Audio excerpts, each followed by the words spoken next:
man Ghana mu hanum say sa ha bejo pa de enye nda enye ochina e kan kasa we celebrate pa de enye wa dwen se won sam bejo e wo ye man Ghana mu hanum say aya de yan kasa enim say na no ya de ya twem mo ye Joyce Blessing ene ni kunu di joy e be nya asem pa e wo ye man Ghana mu hanum say e ma brada ho sensem nyina e be from ne ho krone ban sam ne de doso ye pa na enim se chese asam ne de mu adu ye pa bro yi puma kwan mama chese kwan ni wada wo enna me ne ukase ya baba we bi akọ eye interview ewo eye Kingdom FM oni ya kase bra fifi prat abra interview ne koso no eya da sa ba yu we kebaka kwa ye se ne kanchima na se ne hwewe ye ene di joy na ekoba se eye fifi prat bisabisa ne se sem bebre na kase etabayo enkrofo kase ya mpeni apa ne nwane ampa se ona wadi di joy di free Joyce Blessing sem no kra na se enye no kra ena chese abayo an se da bida and then ma men claim for mam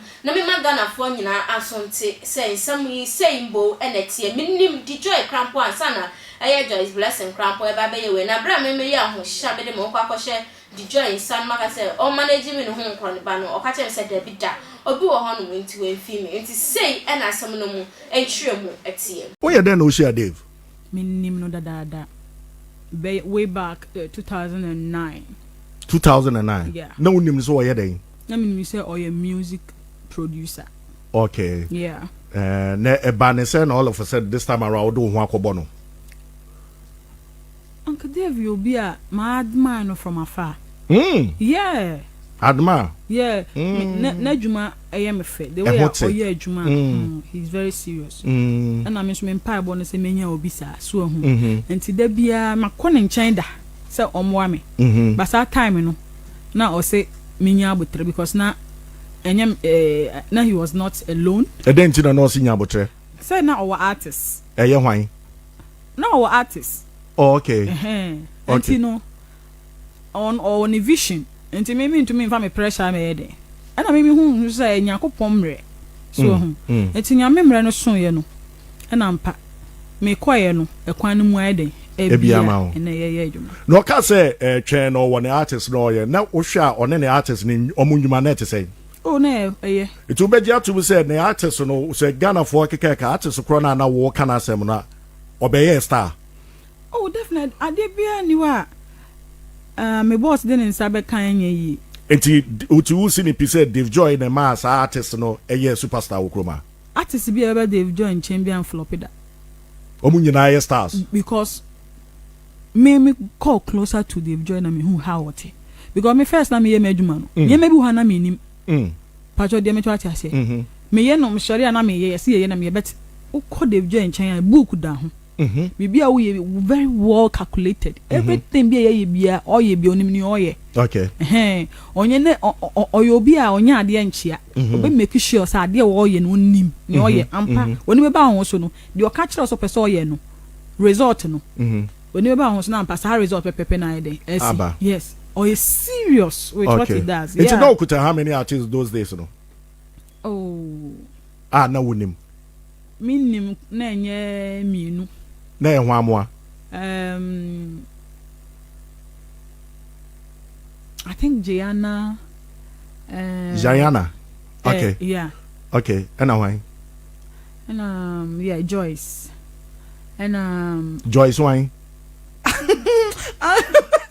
Joyce okay Joyce Blessing Sasa there be so also church we ye hu ye ko e dey da asa na Joyce bi o ho ba no nya ade okay nti sa ke no na the voice na nya na bibia anya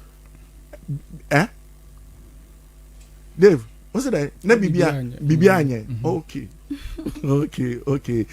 enti Mr. who see the pay say Dave Joy and ma Joyce Blessing be a superstar Uncle Fee medical ka say me ben papa we no who say you people don't know catch me bia o ye bia o the seriousness no there but let me tell and enye ono kra na ebeka omo a team o no omo ye adwuma nyina di ne ho adanse the kind of ahofama papa we ka so ya ade a team na that team no be say we connect regions ni nyina we because they know how o ye na ade okay and he I can say I was not wrong going to him Okay. For all this one my bomb pie say menya obi a what is okay. Nti say me be na me say ade no obechia no obese me brand da bi.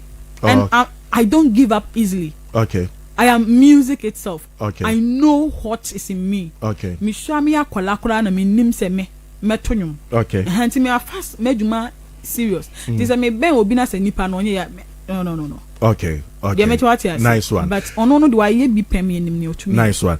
It is say me antia say you was sign one say or manage o keke. Management. Management. Yeah. Inti no indirectly you beka say who the labels one ni management label. Into Dave Joy, Dave or management label. Yeah, we have different. There is different label in management. For now, no.